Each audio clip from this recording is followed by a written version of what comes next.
Hey guys, Fifa here, and welcome to this World Cup Icon Ronaldo player review. If you guys haven't seen my first guaranteed Icon SBC pack opening, I did actually manage to pull this guy, which I'm really happy about. I'm pretty sure he's the highest second rated striker behind Cristiano Ronaldo. Anyway, this is of course the World Cup team I'm using him in, start with Sommer in goal, Carvajal, Alderweireld, Varane and Coentrão in defence, Pereira, Tilisso, Koke and Cruz in midfield, with Ronaldo and Griezmann in strike. R9 is 6 foot with a medium-low work rate.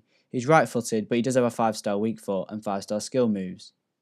To name a couple of his key stats, he's got 96 attack positioning and finishing, 89 long shots, 87 agility, 94 ball control, 95 dribbling, and finally 89 strength. So moving into the in-game clips, we'll start with his positives. First his pace, which in 93 you really can't fault. It puts him at a level above most attackers, and pacing any player on the field is nothing but a positive. I feel sometimes it takes him just a slight bit more time to get going, but he's definitely rapid on the pitch. Next is shooting, which is definitely the best part about this card. We'll start off with his finishing. Generally, he's really clinical, and there's something I found which I can touch on a little later, but for the most part, he's a goal scoring machine.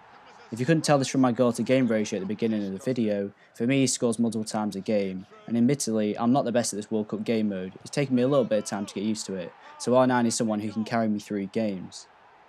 Long shot wise, he's also great. He strikes the ball powerfully with a curved technique when shooting across from goal, which often takes the ball away from the keeper's reach. I managed to score some amazing goals, especially considering good keepers can be hard to come by in the World Cup game mode, as there are limited high rated players. His attack positioning is one of the best I've used in this year's FIFA. He creates multiple chances in a game just based off his ability to run into gaps in your opponent's defence. Although I have to admit I did play him on getting behind, so I feel this does have a strong impact on the card. Something that might go a bit unnoticed is his free kick accuracy. He's got 90 on the card, which is excellent for a striker.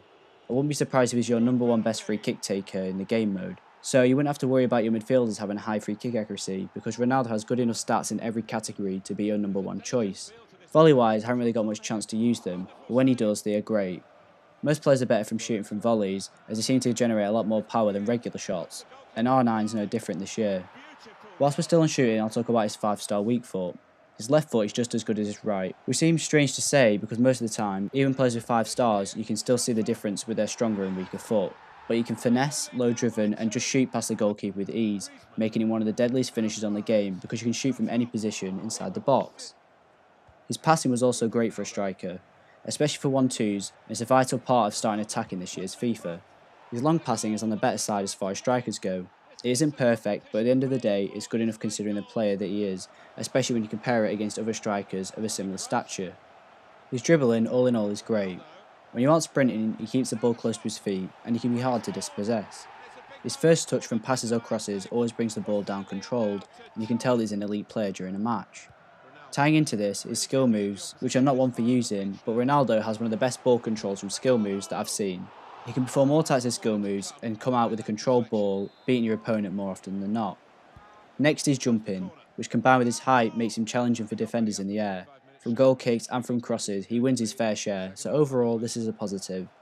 Stamina wise, maybe on a regular Ultimate Team this would be an issue, due to the amount of special cards with 99 stamina now, but for the World Cup mode, 79 seems about average when comparing him to other top strikers in my club, so therefore there's nothing really to complain about. It could be better obviously, but it's not particularly bad.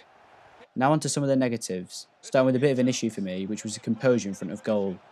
Now I know this stat is in the 90s, and say I've used players with similar shooting stats to him, and something that I noticed only from time to time was that he sometimes missed the target from what you consider a good goal scoring chance. I can't even say that my expectations for him were too high, because I've used players in exactly the same position that managed to score.